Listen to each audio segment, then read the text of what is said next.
할렐루야, 새로운 하루가 시작되었습니다. 오늘 하루도 주님과 동행하시는 가운데 행복한 삶 되시길 바랍니다.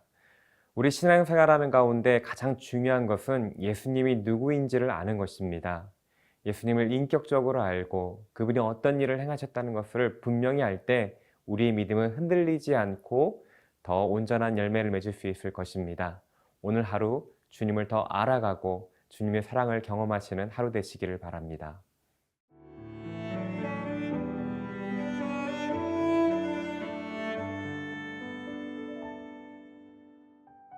요한복음 10장 22절에서 30절 말씀입니다. 예루살렘에 수전절이 이르니 때는 겨울이라. 예수께서 성전 안 솔로몬 행각에서 거니시니 유대인들이 애워싸고 이르되 당신이 언제까지나 우리 마음을 의욕하게 하려 하나이까. 그리스도이면 밝히 말씀하소서 하니 예수께서 대답하시되 내가 너희에게 말하였을 때 믿지 아니하는도다. 내가 내 아버지의 이름으로 행하는 일들이 나를 증거하는 것이거늘 너희가 내 양이 아니므로 믿지 아니하는도다. 내 양은 내 음성을 들으며 나는 그들을 알며 그들은 나를 따르느니라. 내가 그들에게 영생을 주노니 영원히 멸망하지 아니할 것이요 또 그들을 내 손에서 빼앗을 자가 없느니라. 그들을 주신 내 아버지는 만물보다 크심에 아무도 아버지 손에서 빼앗을 수 없느니라. 나와 아버지는 하나이니라 하신대. 오늘 본문은 오늘 성경 이야기의 배경이 되는 때와 장소에 대하여 소개하는 것으로 시작됩니다. 22절, 23절입니다. 예루살렘의 수전절이 이르니 때는 겨울이라. 예수께서 성전 안 솔로몬 행각에서 거니시니. 수전절은 하누카라고 불리는 유대인의 명절입니다. 오늘날 12월에 있는데요.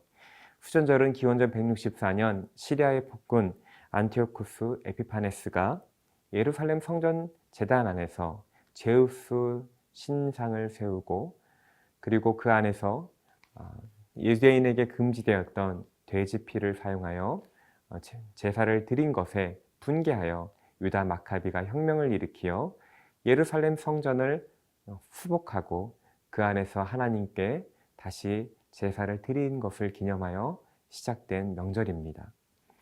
다시 말하면 휴전절은 유대인들에게 독립기념일과 같은 명절인 것입니다. 수전절이 될 때 예수님 당시 그들은 예수님 하나님께서 그들에게 성전을 회복하게 하신 것을 감사할 뿐만 아니라 로마 식민지 안에 있었던 그들은 다시 마카비 혁명과 같은 로마로부터 그 압제로부터 벗어날 것을 기대하고 메시아를 바라는 소망이 올라갔던 시절인 것입니다. 그때 바로 예수님께서는 솔로몬 행각 성전 안을 거닐고 계셨던 것입니다. 예수님께서 솔로몬 행전에 거니실 때 한 무리의 유대인들은 예수님께 다가와 그를 에워쌌습니다. 24절입니다. 유대인들이 에워싸고 이르되 당신이 언제까지나 우리 마음을 의욕하게 하려 하나이까. 그리스도이면 밝히 말씀하소서 하니. 유대인들이 예수님을 에워싸고 예수님에게 따집니다. 예수님이 누구냐는 것입니다. 그리스도이면 분명하게 말하라고 추궁하고 있는 것입니다. 그들은 예수님께서 비범한 말씀으로 진리의 말씀을 가르침에 놀래왔고 예수님께서 행하신 기적들을 보았고 그 기적에 많은 감동을 받았습니다. 그러나 이해할 수 없는 예수님의 말씀과 예수님의 출신이 걸림돌이 되었고 그들이 가지고 있던 상식과 맞지 않았기에 그들은 예수님을 받아들이지 않았습니다. 무엇보다도 그들은 로마로부터 독립을 이끌 정치적인 메시아를 기대했지만 예수님은 그 모습과 너무나 먼 모습이었던 것입니다. 그래야 그들은 예수님께 다가와 더 이상 혼란을 일으키지 말고 자신의 정체가 무엇인지 분명히 밝히라고 다짜고짜 요구하고 있는 것입니다. 이에 대한 예수님의 대답은 25절, 26절입니다. 예수께서 대답하시되 내가 너희에게 말하였으되 믿지 않은도다. 내가 내 아버지의 이름을 행하는 일들이 나를 증거하는 것이거늘 너희가 내 양이 아니므로 믿지 아니하는도다. 예수님은 비록 자기 자신을 가리켜 그리스도라고 분명하게 그 단어를 사용하진 않으셨습니다. 하지만 그는 이미 자신이 하나님의 아들이며 생명의 떡이며 영원한 생수이며 선한 목자로 이미 소개하고 계셨습니다. 이것은 온 인류를 구원하시기 위하여 이 땅에 오신 메시아이심을 분명히 선포하신 것입니다. 그러나 유대인들은 예수님의 그 말을 받아들이지 않았습니다. 예수님은 또한 자신이 하신 말씀이 진리임을 증명하기 위하여 수많은 기적을 행하셨습니다. 병자를 고치시고 오병이어의 기적을 베푸셨습니다. 지금까지 기적으로만 보아도 예수님께서 하나님으로부터 오신 분임을 분명히 알 수 있었습니다. 하지만 유대인들은 받아들이지 않았습니다. 말씀과 기적이 부족해서가 아닙니다. 그들이 기대하는 모습과 예수님의 모습이 다르자 예수님을 거부한 것입니다. 지금까지 충분한 증거와 말씀이 있었음에도 불구하고 예수님께 더 분명하게 말해달라고 요구하는 것은 예수님을 믿으려고 하고 영접하려고 하기보다도 회피하고 비난한 허점을 찾으려는 그들의 불신앙을 나타내는 모습인 것입니다. 오늘날에도 예수님을 믿는 데 있어서 더 많은 기적을 보여주고 기도 응답을 통해 예수님이 살아계심을 보여달라고 요구하시는 분들이 계십니다.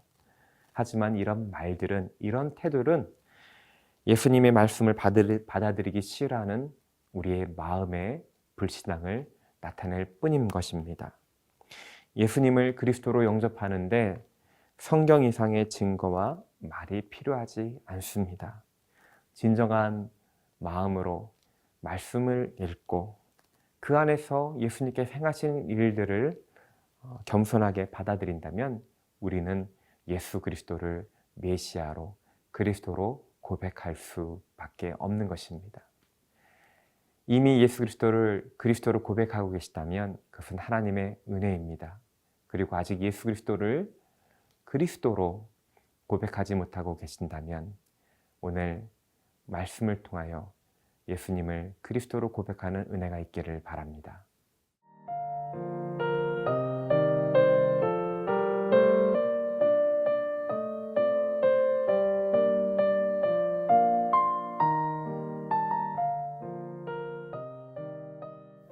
유대인들이 예수님을 믿지 않은 것은 그들이 예수님께 속한 양이 아니기 때문이라고 26절에서 예수님께서는 설명해 주십니다. 그들은 겉으로는 하나님의 백성이었지만 실제로는 그들은 하나님께 속한 자들이 아니었습니다. 그리고 예수님께서는 예수님께 속한 양들의 모습에 대하여, 특징에 대하여 27절에서 설명해 주고 있습니다. 27절입니다. 내 양은 내 음성을 들으며 나는 그들을 알며 그들은 나를 따르느니라. 그리스도의 양은 부르심 받은 예수님의 음성을 듣고 그분의 말씀에 따른다라고 말씀해 주고 계십니다. 양들은 수많은 목소리 가운데 자기 주인의 음성을 인식하여서 그 주인의 음성에만 반응하며 따른 것입니다. 마찬가지로 신앙생활에 있어서 우리가 그리스도에 속한 자로서 우리의 표지는 우리의 목자 되신 예수님의 음성을 듣고 그 모습을, 그 말씀에 따르는 모습이 있어야 된다는 것입니다. 그러기 위해 우리 가운데 필요한 것은 주님의 음성을 구분할 수 있어야 되는 것입니다. 우리에게는 주님의 음성뿐만 아니라 수많은 세상의 소리와 우리 내면의 이기적인 욕망의 소리가 들려옵니다. 이런 수많은 소리 가운데 주님의 음성을 분별하는 것, 주님의 음성을 분별하는 것이 우리 신앙의 아주 중요한 일인 것입니다. 그러기 위하여 우리는 주님의 음성에 익숙해져야 합니다. 일주일에 한 번 주일에 설교 말씀을 듣는 것으로 불충분합니다. 매일 말씀을 가까이 하고 기도하며 주님과 친밀해질 때 주님의 음성을 분별할 수 있는 것입니다. 그 들려준 주님의 말씀을 듣고 겸손히 하나하나 순종함으로 나아갈 때 우리는 더 확신하며 믿음의 길을 걸어갈 수 있는 것입니다. 이렇게 주님의 음성을 순종하는 자에게 주님께서는 축복을 약속해 주십니다. 28절입니다. 내가 그들에게 영생을 주노니 영원히 멸망하지 아니할 것이요 또 그들은 내 손에서 빼앗을 자가 없느니라. 예수님의 말씀을 듣고 순종하는 자에게 예수님께 속한 양에게 예수님은 영생을 주고 영원히 멸망하지 않을 것이라고 약속해 주고 계십니다. 그리고 그 약속은 안전하다라고 말씀해 주고 계십니다. 여기서 영생은 단순히 영원히 사는 것만을 의미하는 것이 아닙니다. 이 땅에서 우리가 겪는 모든 고통과 아픔, 결핍은 죽음의 영향력 아래에 있기 때문입니다. 영생을 주신다는 것은 이러한 죽음의 영향력으로부터 자유롭게 된다는 것입니다. 죽음이 전혀 힘을 못 쓰고 그리하여 우리 가운데, 우리 삶 가운데 최고의 평강과 기쁨이, 영광이 생명 가운데 주어진다는 것입니다. 아마 이 땅 가운데 우리가 경험할 수 있는 최고의 기쁨과 영광은 주님께서 약속하신 영광의 일부에 지나지 않을 것입니다. 마치 주님께서 영생을 통해 우리에게 제공하실 것이 바다와 같다면 이 땅 가운데 경험하는 것은 손바닥에 찍어서 혀끝에 닿는 정도에 불과할 것입니다. 주님께서 약속하신 영생이 얼마나 크고 영광스러운지를, 그리고 그것이 얼마나 큰 기쁨인 것을 이 땅 가운데 더 맛보면 맛볼수록 우리는 영생을 더 사모하게 될 것입니다. 성도 한 분 한 분이 주님의 말씀에 나아가며 그분의 음성을 듣고 그 말씀에 순종할 때 주님께서는 이러한 영생을 약속해 주신 것입니다.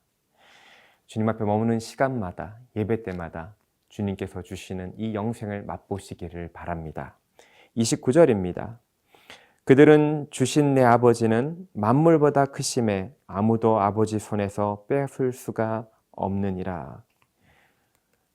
예수님의 양에게 허락되신 그 영생은 천지를 지으시고 지금도 만물을 주관하시며 만왕의 왕이신 하나님께서 주신 선물이기에 그 누구도 빼앗을 수 없는 안전한 것입니다.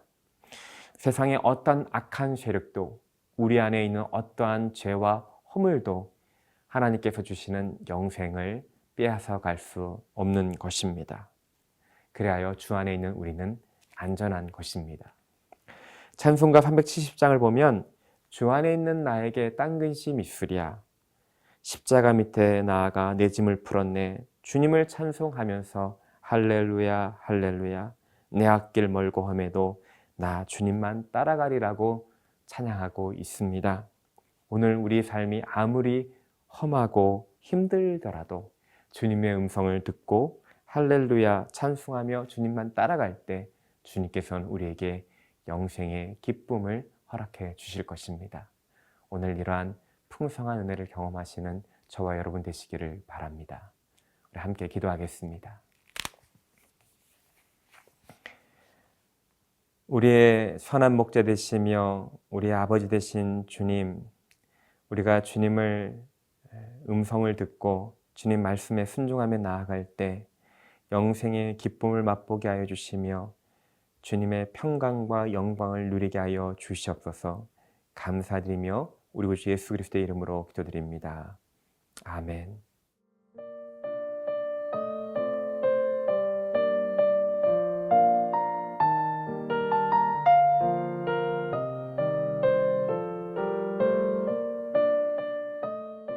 이 프로그램은 시청자 여러분의 소중한 후원으로 제작됩니다.